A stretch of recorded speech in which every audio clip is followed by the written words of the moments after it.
ડાક વિભાગની પહેલ પેન્શનધારકો હવે ઘરે બેઠા ડિજિટલ લાઈફ સર્ટિફિકેટ બનાવી શકશે। ફેસ અને ફિંગરપ્રિન્ટ ઓથેન્ટિકેશનની ડિજિટલ પ્રક્રિયાનો ઉપયોગ વધશે। Post master general Shri Krishnakumar Yadav. 30 November સુધી ચાલનારા ડિજિટલ લાઈફ સર્ટિફિકેટ અભિયાન અંગે રાજકોટ હેડ પોસ્ટ ઓફિસમાં શિબિર યોજાઈ।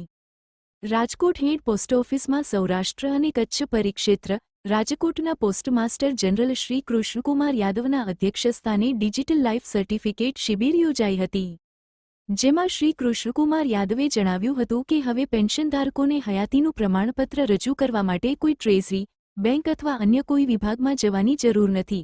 પેન્શનધારકો તેમના નજીકના ડાકઘરના પોસ્ટમેન અથવા ગ્રામીણ ડાક સેવકની મદદથી ડિજિટલ લાઈફ સર્ટિફિકેટ મેળવી શકે છે। આ માટે માત્ર ₹70 ફી નિર્ધારિત કરવામાં આવી છે। આ પ્રમાણપત્ર આપમેળે સંબંધિત વિભાગને ઓનલાઈન પહોંચી જશે। આથી પેન્શન મળવામાં કોઈ અડચણ નહીં થાય।